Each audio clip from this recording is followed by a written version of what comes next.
जय हिंद फ्रेंड। हम देखने वाले हैं इंडियन जियोग्राफी और इंडियन जियोग्राफी में अभी तक हमने कवर कर लिया है। इसमें क्या क्या हम लोग देख चुके हैं। तो इसमें जब हम देख रहे हैं भारत के भौतिक विभाजन में, तो इसमें हम लोग हिमालय कंप्लीट कर लिए हैं। हिमालय के साथ साथ उत्तर भारत का जो विशाल मैदान है ये भी कंप्लीट हो चुका है।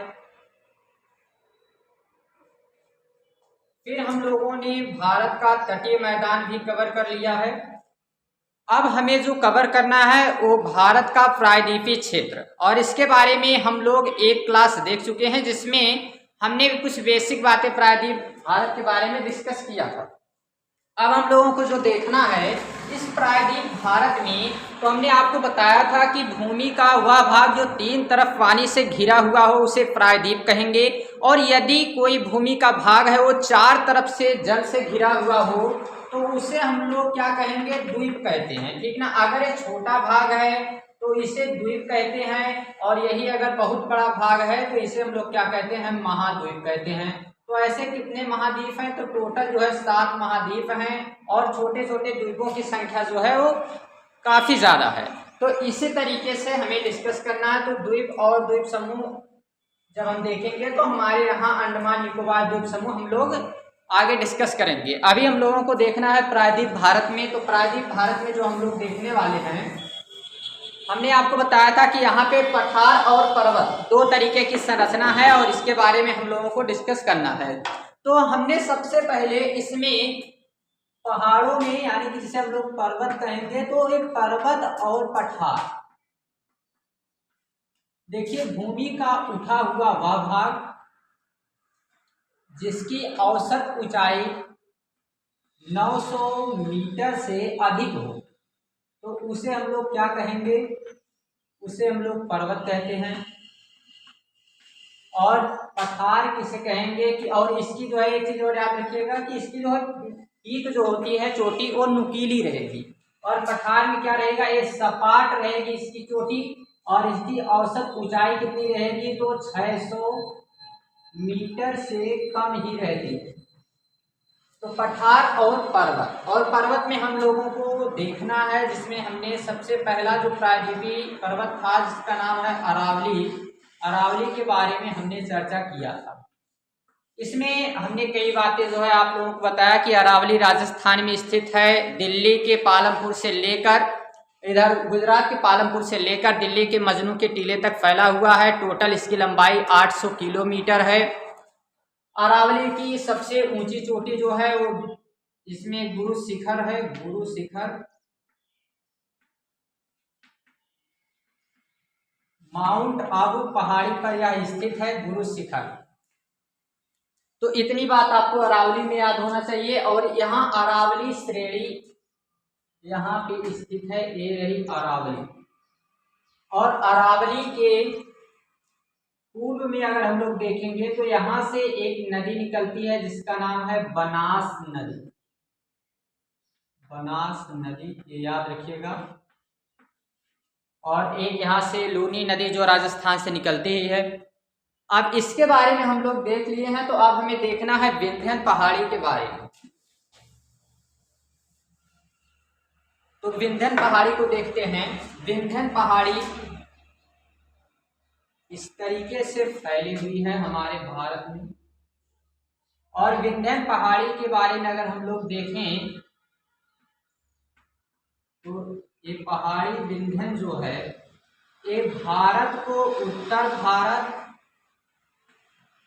और दक्षिण भारत दो भागों में डिवाइड करती है, एक उत्तर भारत एक दक्षिण भारत।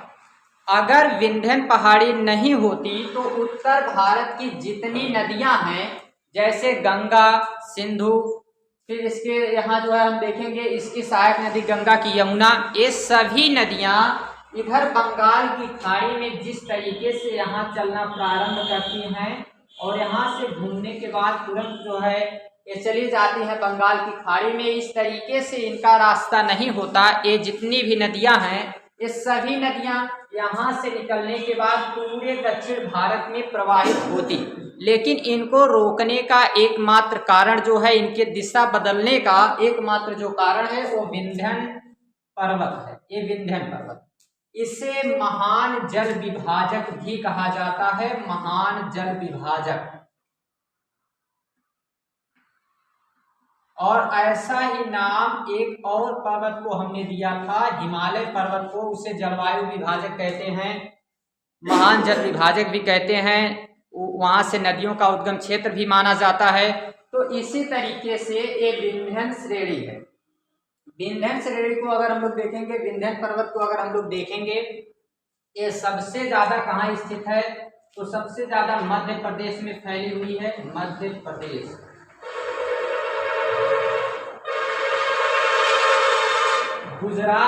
गुजरात से लेकर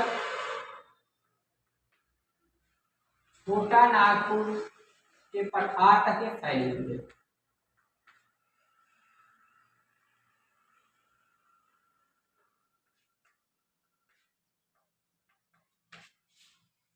विंध्यन पहाड़ी जहां से अभी यहाँ पे फैली हुई है, इसके नीचे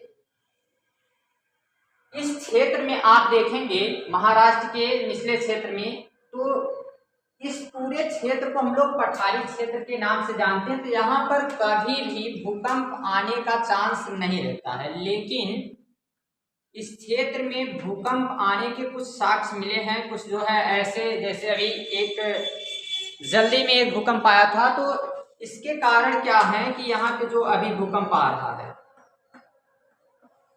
तो हमने आपको बताया था कि एक बहुत बड़ा सागर था जिसका नाम हमने आपको बताया था कि पेंथालासा,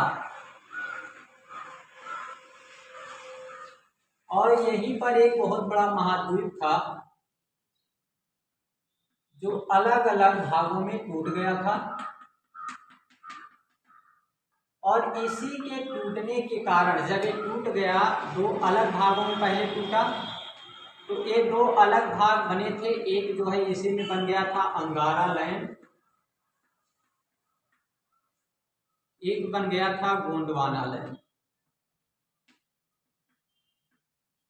फिर ये दोनों फिर से अलग अलग भागों में टूटे हैं, और जब फिर से ये अलग अलग भागों में टूट गए हैं, तो यही अलग अलग रूप में जैसे 7 प्लेट बन गए हैं, जिन्हें जो है हम लोग फिर 7 महाद्वीप से, अब देखिए प्लेट में क्या होगा, इसी को हम लोग स्थल मंडल कहेंगे, स्थल मंडल। और इस स्थल मंडल में हम लोग देखेंगे तो इसकी मोटाई कितनी होती है, मतलब कितना मोटा होता है, तो 100 किलोमीटर मोटा होता है। तो ये इस तरीके से अगर यहाँ पे फैला हुआ है,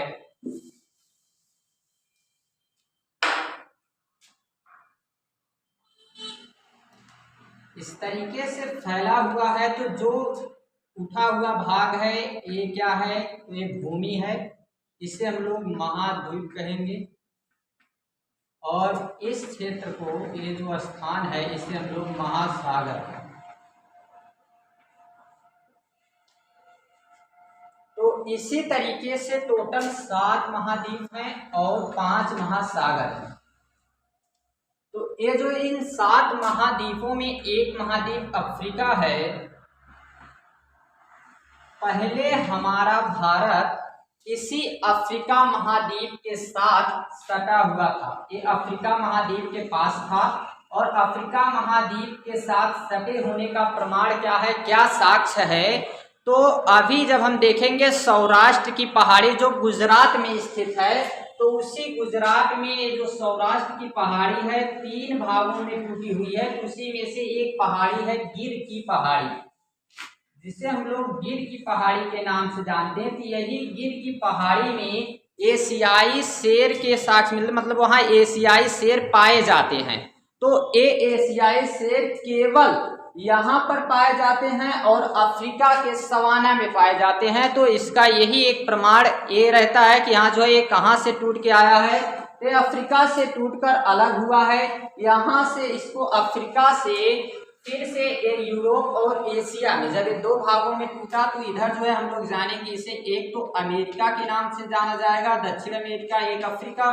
तो इस अफ्रीका और अमेरिका के साथ यहीं से भारत निकला और ये जो यूरोप और एशिया वाला भाग है जहाँ से यूरोप और एशिया बने हुए हैं जिसे यूरेशियन प्लेट के नाम से जानते हैं, तो यहाँ पे जाके ये टकराया और यहाँ पे टकराने के बाद तभी से इसका जो साक्ष है यहाँ से जैसे एशियाई शेर का मिलना, फिर ये जो हम देखेंगे अभी पश्चिमी घाट, तो ये पश्चिमी घाट में एक कगार नुमा आकृति है। तो इसका क्या प्रमाण है कि जब कहीं से कोई पर्वत एक जो है उसका टुकड़ा निकल जाएगा तो कगार नुमा संरचना दिखती है, तो ऐसी संरचना का भी साक्ष्य यहाँ पे मिलता है। तो इस तरीके से हम लोग अनुमान लगाते हैं, जितने भी यहाँ पे भूगोलवेत्ता वो अनुमान लगाते हैं कि हाँ ये जो है अफ्रीका की प्लेट से अलग हुआ भाग है।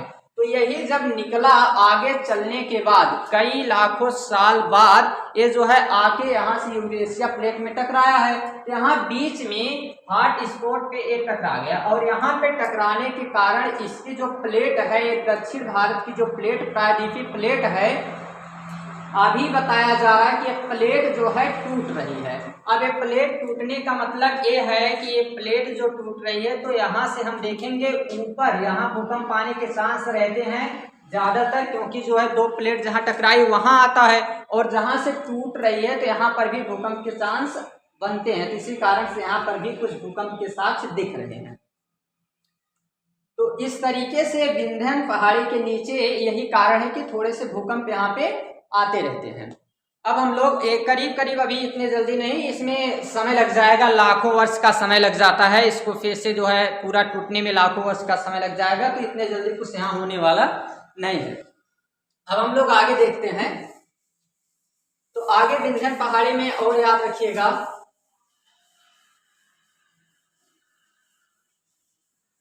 कि विंध्य पहाड़ी जो है इस तरीके से फैली हुई है। तो इसके दक्षिण में एक नदी है जिसका नाम है नर्मदा और इसके उत्तर में एक पठार है जिसका नाम है मालवा का पठार। मालवा का पठार है और यहाँ पर आप देखेंगे तो अरावली है। तो विंध्यन और विंध्यन के दक्षिण में देखेंगे तो नर्मदा और उत्तर में देखेंगे तो मालवा का पठार। ठीक, अब हम लोग देखते हैं सतपुड़ा।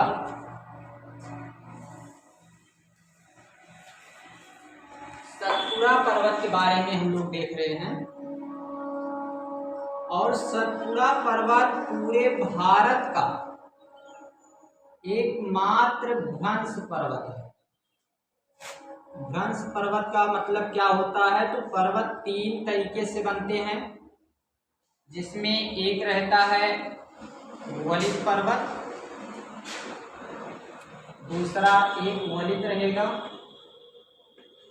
दूसरा भ्रंश पर्वत या ब्लॉक पर्वत भी कहते हैं इसको, तीसरा रहेगा लावा पर्वत। ज्वालामुखी उद्गार से जो बनेगा लावा पर्वत, और वलित पर्वत जो प्लेटों के टकराने से, और भ्रंश पर्वत क्या है कि यहाँ पर ये इस तरीके से बना हुआ है कि एक ऐसी संरचना है और एक टूटने के कारण जब ये टूट जाएगी तो एक भाग ऊपर चला जाएगा और एक भाग नीचे, तो यहाँ पे ऐसी आकृति बन जाएगी और इसी को हम लोग नाम देंगे, इस उठे हुए भाग को कहेंगे पर्वत और इस धंसे हुए भाग को कहेंगे घाटी। इस तरीके से बना हुआ है सतपुड़ा पर्वत।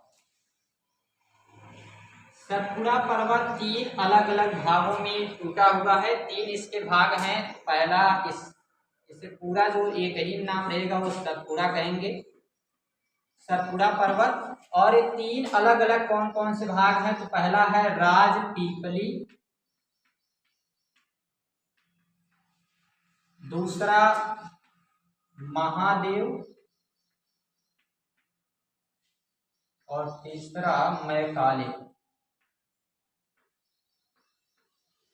ये तीन अलग अलग भागों में बटा हुआ है तो इसमें हम देखते हैं कि सबसे जो ऊंची चोटी है वो महादेव पर स्थित है, जिसका नाम है धूपगढ़, धूपगढ़ की चोटी। और मैकाले में एक चोटी स्थित है जिसे कहते हैं अमरकंटक। अमरकंटक वही स्थल है जहां से कई नदियां निकलती हैं इस अमरकंटक से। इसमें कुछ नदियों के नाम में आएगी, पहली नर्मदा, और यहीं से और नदियों में निकलती है, तो महानदी भी यहीं से निकलेगी,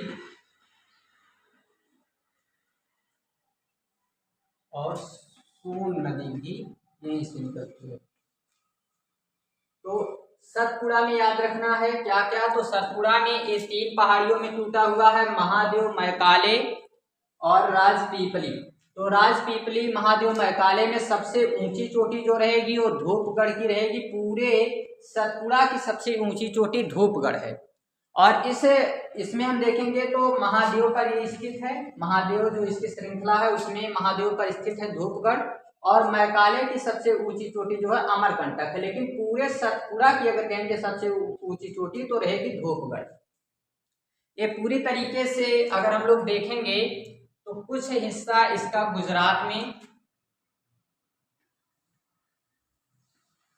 फिर महाराष्ट्र में, और फिर इधर छत्तीसगढ़ में फैला हुआ है।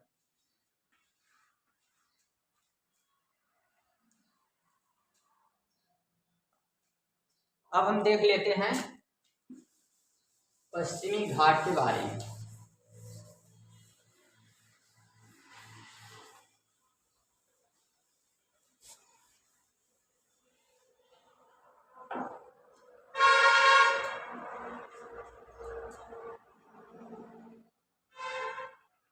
पश्चिमी घाट, इसे सह्याद्री भी कहा जाता है विष्णु पुराण में,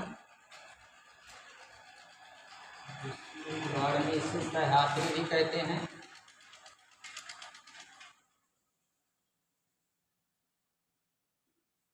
एक ये रहा पश्चिमी घाट, वेस्टर्न घाट। और एक चीज और सतपुड़ा में याद रखिएगा कि सतपुड़ा के जो उत्तर में है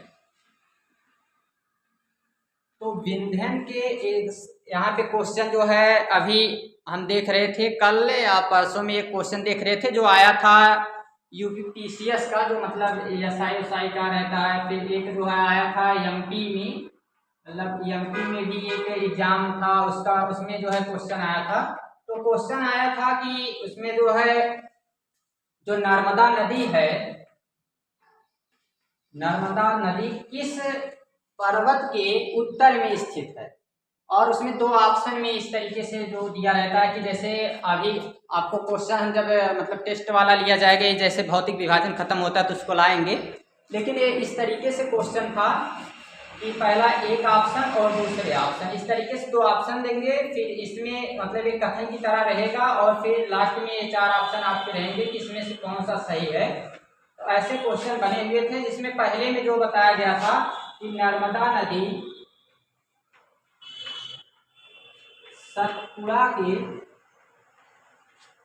दक्षिण में स्थित है, पहला था इसमें कथन। और दूसरा था कि धूपगढ़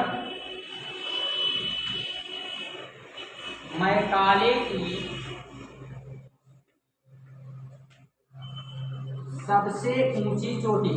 ये 2 कथन थे, और ऑप्शन में था कि केवल एक, और दूसरे ऑप्शन में था केवल 2, तीसरे में था 1 और 2, और चौथे में था ना तो 1 और ना ही दूसरा, मतलब कि ना पहला और ना दूसरा, ये उसमें दोनों ऑप्शन लिया था। तो इस तरीके से हम लोगों को देखना था इसमें, जो चीज अभी हमने आपको बताया कि नर्मदा नदी वो सतपुड़ा के कहाँ स्थित है, तो उत्तर में स्थित है। और इसके दक्षिण की यहाँ बात कर रहा है, तो नर्मदा नदी सतपुड़ा के दक्षिण में अगर बता रहा है तो एक कथन हो जाता है गलत, क्योंकि दक्षिण में तापी स्थित है, नर्मदा नहीं। नर्मदा तो उत्तर में स्थित है सतपुड़ा के। अगर ये विंध्यन के दक्षिण में कहता तो ये ऑप्शन सही रहता, जो इसका कथन था। फिर है धूपगढ़ मैकाले की सबसे ऊंची चोटी है, तो धूपगढ़ मैकाले की नहीं, महादेव की सबसे ऊंची चोटी है, महादेव की। तो ये इस तरीके से ये दोनों कथन वहां पे जो है गलत थे। तो इसके अनुसार हम लोगों का जो ऑप्शन हो जाता है वो चौथा ऑप्शन सही होना चाहिए था, चौथा ऑप्शन, ना तो पहला और ना ही दूसरा। तो ऐसे ही क्वेश्चन जो है यहाँ पे आपको, जो अभी यूपी पुलिस कांस्टेबल का जिसके लिए हमने बैच स्टार्ट किया है, तो उसमें भी ऐसे क्वेश्चंस आते रहते हैं, और जितने भी पिछले साल के क्वेश्चन रहेंगे सबको जो है लाया जाएगा। अभी क्योंकि ज़्यादा क्लास उसमें हुई नहीं है, अभी कम से कम भौतिक विभाजन हम लोग कंप्लीट कर ले, इसके बाद ही हम लोग लाएंगे टेस्ट के लिए, थोड़ा सा तो सही रहेगा इसलिए। और सभी क्वेश्चन आपको दिखाए जाएंगे, जितने भी क्वेश्चन, इसी में से आपको अधिकतर क्वेश्चन मिलेंगे। तो इसी तरीके से आप लोग केवल जो है हर बात को याद रखिएगा। तो इसके उत्तर में नर्मदा और दक्षिण में तापी। ये इस तरीके की जो संरचना है, इसमें यहां से नर्मदा निकलती है और यहां से तापी। अब सभी नदियां जो हैं, जितनी टोटल भारत की नदियां हैं, इन सभी नदियों में अगर हम लोग देखेंगे, जैसे यहाँ से गंगा निकली, ये भी बंगाल की खाड़ी में गई। इसके सहायक नदी यमुना निकली, प्रयागराज में मिली, ये भी जो है बंगाल की खाड़ी की तरफ ही जा रही है। साथ में जितनी सोन, केन, टोन, चंबल, बेतवा, जितनी नदियाँ निकल रही हैं सब इधर जा रही हैं। ब्रह्मपुत्र आ रही है, इसकी सहायक नदियाँ तीस्ता, दिहांग जितनी हैं, दिबांग, सब जो है बंगाल की खाड़ी में जा रही हैं। यहाँ से गोदावरी निकलेगी, गोदावरी भी बंगाल की खाड़ी में जाएगी। कृष्णा निकलेगी, ये भी बंगाल की खाड़ी में जाएगी। कावेरी निकलेगी, ये भी बंगाल की खाड़ी में जाएगी। सभी नदियाँ वे मतलब बंगाल की खाड़ी में जा रही हैं। केवल दो ही नदियाँ, यही दो ऐसी नदियाँ हैं, एक नर्मदा एक तापी, यही दो नदियाँ केवल अरब सागर में जाती हैं। तो इनका कारण यही है कि जो भारत की संरचना है एक किस तरीके से है, तो इधर से भाग उठा हुआ है और ढलान क्षेत्र इधर है, बंगाल की खाड़ी की तरफ। तो इसी कारण से जितनी भी नदियां निकलती हैं, सभी नदियां जाके अपना जो ड्रेन करती हैं, खाली करती हैं अपने जल को, तो केवल बंगाल की खाड़ी। लेकिन यही दो नदियां इसलिए चली जाती हैं अरब सागर में, क्योंकि इनका जो क्षेत्र है वो प्रवाहित होने का वो घाटियों के बीच में है। तो एक जो है यहाँ पे विंध्यन और सतपुड़ा के बीच में बहती है, इस कारण से नर्मदा चली जाती है बंगाल इधर अरब सागर में, और जो है सतपुड़ा और इसके बगल में यहाँ अजंता पहाड़ी, बाल घाट की पहाड़ी है, तो इनके बीच से जब बहती है तापी, तो ये भी चली जाती है अरब सागर में। तो इसी कारण से केवल यही दो नदियां हैं जो इस तरफ बहती हैं अरब सागर में। बाकी जितनी भारत की नदियां हैं सब जो है, बाकी वो छोटी छोटी जो नदियां हैं तो उनकी बात अलग है, जो यहीं से निकलेंगी तो यहीं जाएंगी। लेकिन ये बड़ी नदियों में केवल नर्मदा और तापी ही ऐसी नदियां हैं जो यहाँ से निकलने के बाद फिर से जो है वो चले जाती हैं। और अमरकंटक से निकलती है नर्मदा, यहाँ से निकलने के बाद अगर यहीं नज़दीक में चली जाती है, लेकिन जो है पूरी तरीके से अरब सागर में जाती है। अब हम देखते हैं पश्चिमी घाट के बारे में।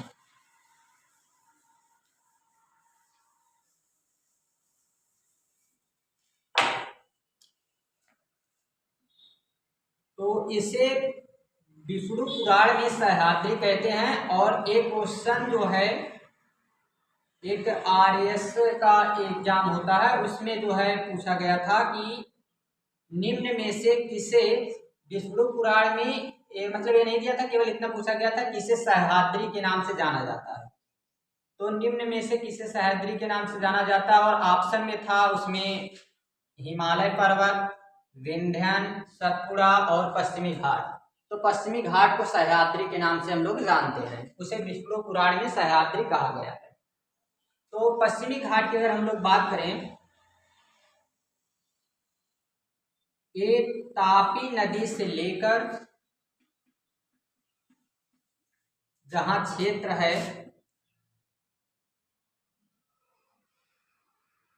रण ऑफ खंभात का,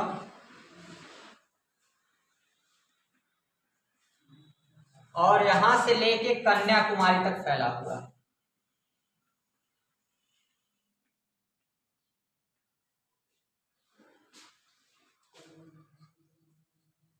कन्याकुमारी को कैमोरीन के नाम से भी जाना जाता है। तो यहाँ तक फैला हुआ है। इसे हम लोग जानते हैं वेस्टर्न घाट, पश्चिमी घाट के नाम से। पश्चिमी घाट टोटल लंबाई की अगर बात करें तो 1600 किलोमीटर है। 1600 किलोमीटर। और यह एकदम लगातार है, लगातार श्रृंखला है, एक करार नुमा है, एक तरीके से इसमें कागार कागार नुमा है।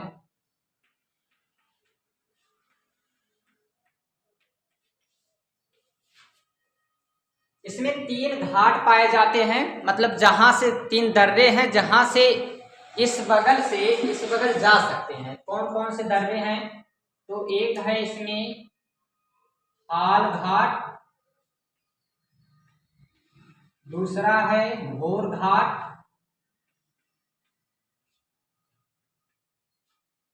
हाल घाट, भोर घाट, और तीसरा है सेन कोट्टा।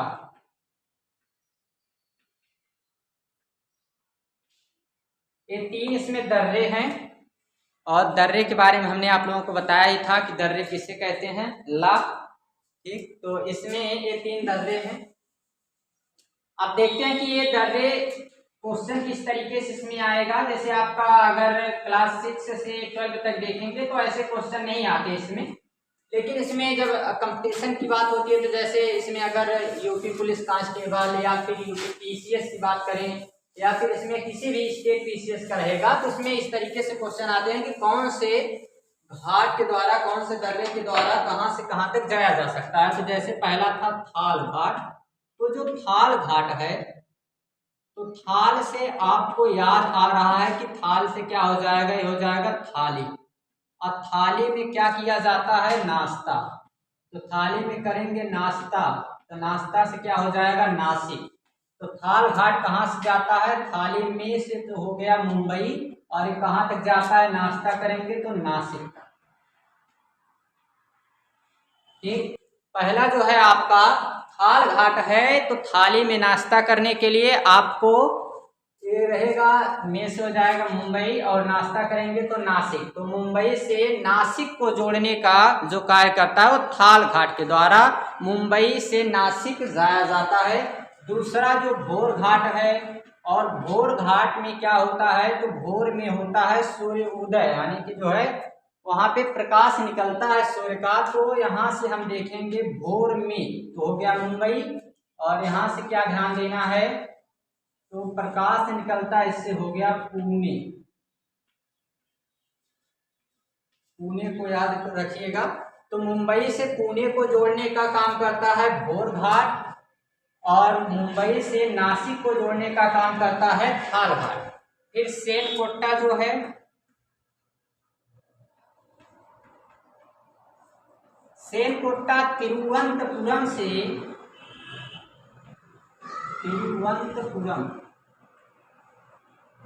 तिरुवनंतपुरम से मदुरई तक जाता है। तिरुवनंतपुरम से मदुरई तक जाता है, तिरुवनंतपुरम को मदुरई से जोड़ने का कार्य करता है। तो 3 घाट हैं इसमें, थाल घाट, भोर घाट, सेन कोट्टा। ये तीनों घाट, पहला जो है मुंबई से नासिक को जोड़ता है, दूसरा मुंबई से पुणे को जोड़ता है, तीसरा तिरुवनंतपुरम से मदुरई को जोड़ता है। ये याद रखिएगा। कहाँ है, तो पश्चिमी घाट में है। और पश्चिमी घाट में अगर हम लोग देखेंगे तो पश्चिमी घाट को सबसे पहले यहाँ पे ध्यान देना है कि ये कैसा है, तो लगातार एक पर्वत श्रृंखला की तरह है। और इसमें सबसे नीचे की तरफ देखेंगे तो यहाँ पे अनाई मुड़ी की पहाड़ी, और केरल और यहाँ पे तमिलनाडु, इन दोनों के बीच में एक पहाड़ी स्थित है जिसे हम लोग जानते हैं नीलगिरी की पहाड़ी के नाम से। नीलगिरी की पहाड़ी।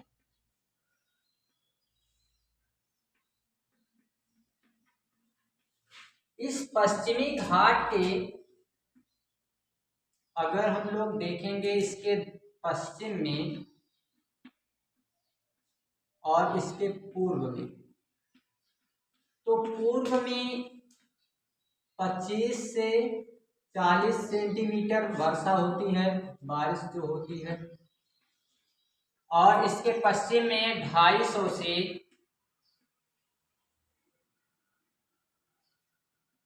300 सेंटीमीटर तक बारिश हो जाती है। क्या कारण है? तो एकमात्र कारण है कि यहाँ पर जो मानसून चलना प्रारंभ होता है, ये मानसून जब आता है तो मानसून जैसे ही प्रवेश करता है हमारे भारत की तरफ, तो यहाँ पे ये मिल जाता है पश्चिमी घाट, और पश्चिमी घाट एक ऊंची पर्वत श्रृंखला के रूप में है, तो जिसके कारण से यहाँ पे मानसून टकराने के बाद इसी क्षेत्र में वर्षा होती है, केवल इसी क्षेत्र में। और यहाँ पर जब भी देखेंगे तो बारिश जो है क्या होती है, कई तरीके से, जो है हम लोग कहते हैं पर्वतीय वर्षा, संवहनीय वर्षा, इस तरीके से जो वर्षा होती है, ये पर्वतीय वर्षा है। यहाँ से हवाएं चलना प्रारंभ होती हैं, और जैसे यहाँ से चलेंगी तो इसी क्षेत्र में बारिश होती है, इसी क्षेत्र में यहाँ पे बारिश होती है, बाकी इधर के क्षेत्र में बारिश नहीं होती है। तो इसी कारण से ये जो क्षेत्र है पश्चिमी घाट का, तो इसके पश्चिमी क्षेत्र में बारिश होती है, और यहाँ पे करीब 250 से 300 सेंटीमीटर तक बारिश हो जाती है, 300 सेंटीमीटर तक।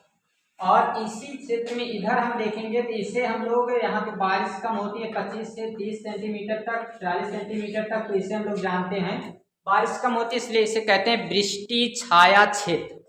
इसे वृष्टि छाया क्षेत्र के नाम से जानते हैं। बारिश बहुत ही कम होती है। तो इस तरीके से ये पश्चिमी घाट में इतनी बात आपको याद रखना है। पश्चिमी घाट के लिए इसे सह्याद्री सबसे पहले याद रखेंगे, लंबाई 1600 किलोमीटर है। फिर एक छोटी सी पहाड़ी है जो गुजरात में स्थित है, जिसे सौराष्ट्र की पहाड़ी के नाम से जानते हैं। इस सौराष्ट्र की पहाड़ी में केवल कुछ याद रहे ना रहे, इतना याद रहना चाहिए कि सौराष्ट्र की पहाड़ी स्थित गुजरात में है, और इसमें से एक इसकी छोटी सी पहाड़ी है जिसे गिर की पहाड़ी के नाम से जानते हैं, और यहाँ पे एशियाई शेर पाए जाते हैं। पूरे भारत में यही एक ऐसा स्थान है जहाँ पर एशियाई शेर पाए जाते हैं, और यही ये प्रमाण देता है कि जो है हमारा भारत जो था ये पहले अफ्रीका से सटा हुआ था। ठीक, अब हम लोग देखेंगे अगले क्लास में, तो अगले क्लास में हम लोग देखेंगे यहाँ पे पूर्वी घाट, और फिर इसके बाद जो है हम लोग आ जाएंगे पठारों के ऊपर। तो thanks, take care, bye bye.